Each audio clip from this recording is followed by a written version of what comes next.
So there's a possibility that tomorrow may be the last day of this year's Ramadan. Now, whether Ramadan ends tomorrow or the day after, I'm still determined to honor my commitment to try to make healthier meal choices for both Iftar and for Sahoor. I think so far so good. I've done relatively well.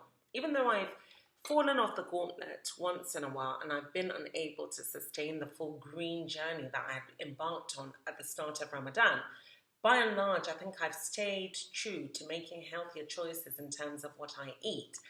My hope is that even after Ramadan, I'll be able to carry some of the habits, the healthier habits that I've picked up during this journey. I'll be able to sustain it even after Ramadan at varying and realistic degrees.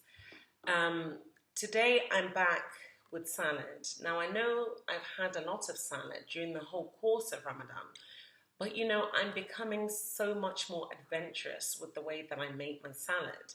And this particular salad, I'm really, really excited to have. It's not yet time for iftar. We've still got, I think, another hour or so, just over an hour to go. But I've already prepared my salad, which I'm going to put back into the fridge after I finish making this video. Now, this salad is a full salad. It is a roast chicken and seafood salad. What I have in this salad is roast chicken.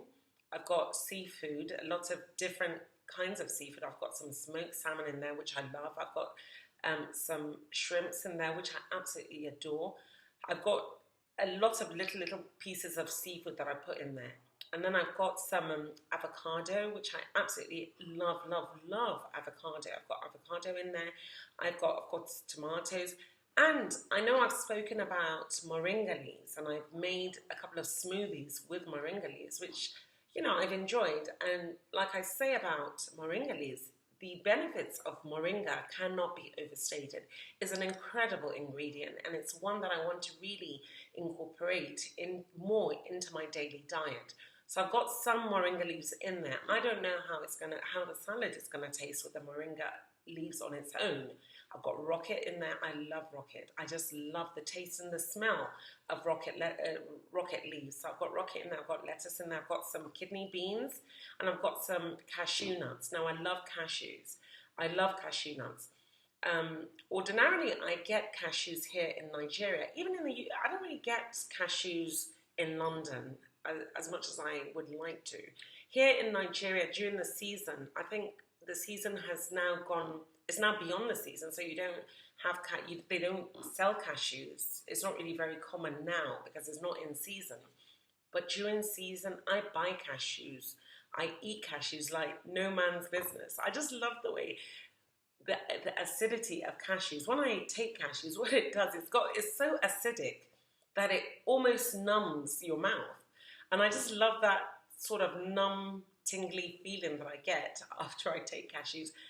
But like pineapples, with cashews, I don't take anything after I take cashews because it transforms the taste of anything that you're going to take after you take cashews.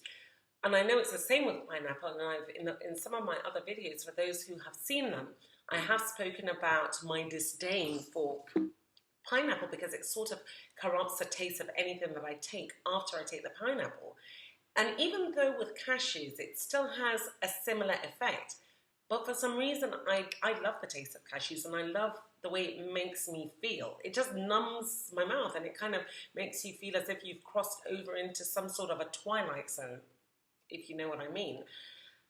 But, you know, I've got cashew nuts in there. I've got some pistachio nuts in there as well. So I've not got a dressing on that because I think this salad is a very full salad, is a very busy and complete salad. I'm not sure whether I will have a dressing. There's a very low-fat dressing that I make from seafood. It's a special dressing. I've got that in the fridge. If for any reason I start eating this salad and I feel as if the salad is not complete, I probably will bring some of that dressing and put that on. But even without that, just when I'm about to eat my salad, I'll probably just sprinkle some salt and a bit of black pepper and eat it like this. So that's a lot of salad. That's what I'm going to have for iftar in the next hour or so. So I'm really looking forward to that because I love salad. I've got my avocados. A lot of things that I like are in there. So I think I'm going to love that. And I'm going to love that texture, the crunchy texture of the nuts against the sort of soft texture of the avocado. So that's my salad that I'm really, really looking forward to. And like I said, even though I've had salad a lot during the full course of the Ramadan, I think because I'm making it in so many different ways, I'm trying different varieties, I'm trying to put new things in there, I'm experimenting, I'm becoming very, very, I think adventurous is the word to describe the way that I'm becoming with my salads. I'm really appreciating it, and I'm looking at salad more as a full meal, as opposed to the way I did before, where I looked at it as a sort of side dish to another full meal that had complete proteins and possibly carbohydrates. But in this salad, I've got everything. You've got even sweet corn. So I don't think I need anything to accompany this salad. And I do look at it as if I'm having a full meal. So this is what I'm going to have for my iftar. And of course, together with that, I have, for those who have watched some of the other videos, spoken about beautiful fruits that I get from the farmer's market here in Abuja. There's a farmer's market in the area of Maitama. And inside that farmer's market, they have the most incredible looking vegetables. Now, when I went in there, was it yesterday or I think the day before, but I think it was yesterday. When I went in there, I found a particular kiosk that belonged to one malam, one Hausa man, and he had the most incredible vegetables. They look so gorgeous. They almost look like waxwork. And this is one of the apples I got there. I don't know whether the beauty of this apple translates over the camera, but this apple, it's just adorable. I can't wait to apple is not my favorite thing. I don't dislike it, but I don't love it either. It's just all right. I like apple. It's all right. I can live with apple. I can live with eating apple if I have to every day or every other day. But it's just a look of this apple. It just looks so sumptuous, and I don't even think I'm going to cut it up. I think I'm going to wash that, put it back into the fridge, let it become a little cold, and just as soon as I'm done with my salad, I'm going to bite into that apple and just eat it raw like that. So this is going to accompany my salad for iftar. Of course, I've got my sparkling water. We know that we're not going to do this journey without sparkling water. And I have a smoothie here. I know this is a green journey, and even though I've had green juice for most of the days that I fasted, green juice for me, like I said, is not just about having juice that is specifically green. I've kind of learned to love green juice, and I've gone beyond looking at it as a green drink. For me now, the term green juice translates into having a drink or a juice or a beverage that is made from raw, fresh ingredients. And that's the way I look at what green juice is. And even though I speak about trying to inculcate green juice into my daily routine, either every day or every other day, I don't know whether that is completely realistic, but I will do what I can to have as much green juice as I can. This is a smoothie that I made. This smoothie is made from carrots, orange, mango, apple, carrots, orange, and a bit of lemon. Mango, carrots, apple, orange, lemon. Yes, that's what it's made from. And it's got some coconut juice. That's what I use to make it. Now, I've spoken about an extra ingredient that I sometimes have in making some of my smoothies and juices. And I know I've spoken about rose water. I do use rose water a lot. I know not a lot of people like rose water. Some people find the taste to be too heavy or too strong. But I like the taste of rose water. I just like even the smell of it. But I also have something that I use. It's called, let me cover the name. It's actually orange blossom water. I use that to make some of my juices as well. I know, again, some people don't like it because they find the taste of orange blossom water to be a little harsh. yes, a little harsh. It's not a soft taste at all. So most people don't like to use it in accompanying it to make juices, but I like the taste of rose water. So um, orange blossom water. So I use that to make some of my shakes and some of my smoothies and some of my juices. I just put a little bit in. But I find that if you want to be safe in making safe sort of smoothies and juices, just stick with coconut milk or coconut water. I think that's your safest bet. Stick with coconut milk or coconut water, or maybe some orange juice, because orange juice is a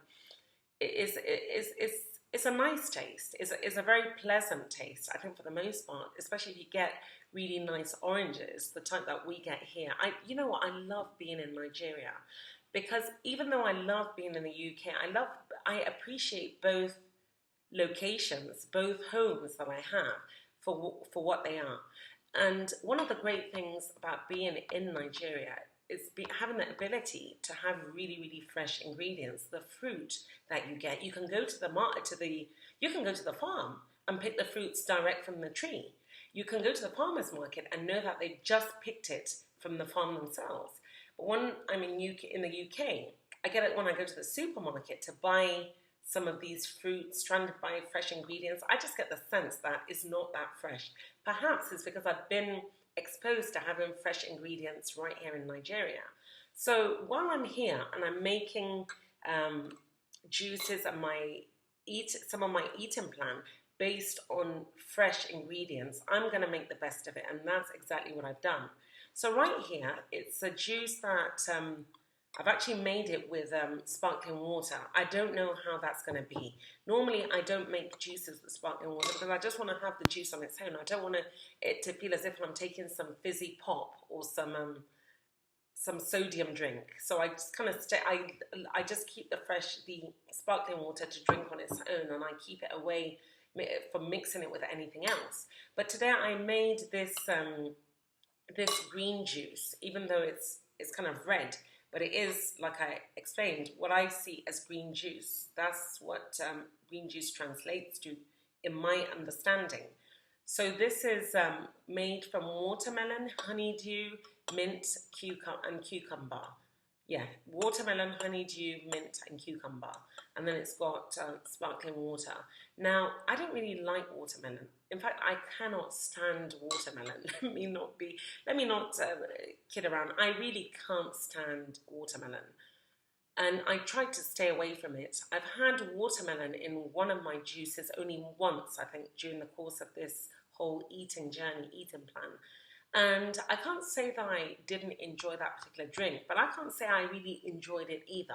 This is the same recipe that I used on the day that I had the other watermelon, even though what I did was the watermelon, I tried not to, and that's why it's in a small cup. I didn't use a lot of watermelon, and because of the other ingredients don't really have very much juice, they don't have even hardly any juice. You have to make do with the juice that's coming out from the watermelon.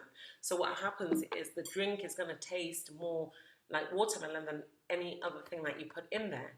So I've got this for today. I've got the mint. You can see the mint is sticking out there. I just hope it's going to be nice with it, because I can see it sparkling already. I hope it's going to be nice with the sparkling water. Just give it that fizzy pop sort of taste. One of the things that I'm trying to do during this whole journey is also trying to experiment. I do try to limit myself to things that I like to eat. But once in a while, I also think it's quite healthy for me to kind of venture outside that bracket and try to experiment with other things. I just never know. You never know when you will have a fresh appreciation for an ingredient that you may not have liked before.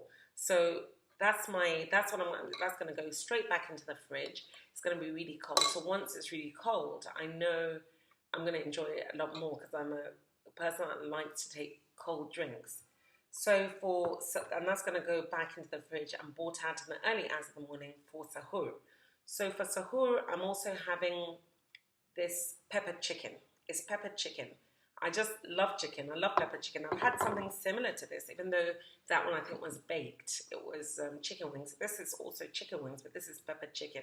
So I've made this pepper chicken the way Nigerians make pepper chicken, but I just reduced all the process that it is going to include a lot of fat. So essentially what I did with the chicken was I boiled it. After boiling it, I kind of shallow fried it in some olive oil. And after shallow frying it in olive oil, I took it out. I took a bit of the olive oil, put it in a pan. I crushed onion, Scott bonnet peppers, a bit of garlic together. And then I put the crushed onion, garlic, and Scott bonnet peppers, I put it in some of the olive oil that I had shallow fried the chicken in. I kind of put Maggi cubes in there and all sorts of seasoning, whatever you want. I put salt and a bit of Oxo, Knorr, or Maggi cubes, whichever one you like. I put that in there. So when it had heated up, I bought my shallow fried chicken. I put it in there, put it on a very, very low heat, and covered it up. So it sort of simmered in the crushed peppers and onions. So that is how I've made this pepper chicken, and I like pepper chicken. Pepper chicken is one of those things that is a safe choice for Nigeria. For most Nigerians, when you talk about pepper chicken, it's just one of those very safe choices. So I've got my pepper chicken. There's quite a lot of it there. I'm not sure that I'll be able to eat all of it, especially given the fact that the Scott bonnet, I use a lot of Scott bonnet peppers. I love my food really, really chilly. And the Scott bonnet peppers that I used here were very, very hot because you can smell it even when you're cutting it up. I mean, I don't cut it up with my hands raw. I wear gloves. I'm not going to try that. I wear gloves to cut up my peppers. So I wore gloves, but even then, it was the smell, you could tell it was so hot. And even when I was frying it in the olive oil, it was really peppery, and you could smell it. My eyes were running, everything. Everybody that came into the kitchen really knew that I was cooking something really, really chilly. And these Scott bonnet peppers, we get the most incredible Scott bonnet peppers from, there's a state in northern Nigeria. It's more actually the middle belt of Nigeria. It's called Plateau State. Now, Plateau State have the most incredible Scott bonnet peppers, and that's actually a secret ingredient that my mom taught us, her daughters, and taught everybody that she taught how to cook, is if you want your stew, we make kind of a red stew. If you want your stew to taste really, really nice, get really good Scott bonnet peppers. And the Scott bonnet peppers that we normally get is from Plateau State, from Jos. That's the capital of Plateau State, and that's where I got mine. We always have people bring it down for us. And even when I travel to the UK, you don't want to see my extra luggage, because in my extra luggage, because it is allowed for us to go in with Scott bonnet peppers, it's not contraband. So I take my Scott bonnet peppers from here, I take them back. The ones we get from Plateau State, I take them back to the UK with me. And then even in the UK, I get some really good Scott bonnet peppers. I can't specifically remember the exact type that I get, but there's a specific type from a specific location that have the same taste and aroma and aura that the ones that I get from Jos get. But those are the best ones. And when I do remember the ones that you can get from the UK and abroad, I will put the information down in some of my social media outlets. So I'm going to put the recipes and the ingredients for what I'm going to have for Iftar and for Sahoor today in the more info box down below, or I'm going to put links to where the ingredients and recipes can be found on some of my other social media websites. So I've still got, it's not up to an hour now. We've got maybe just under an hour to go. So I'm just going to go and get ready, do other things. And I wish everybody a happy Iftar. And I hope to see you tomorrow, possibly for the last day of Ramadan. So happy Iftar to you, everyone.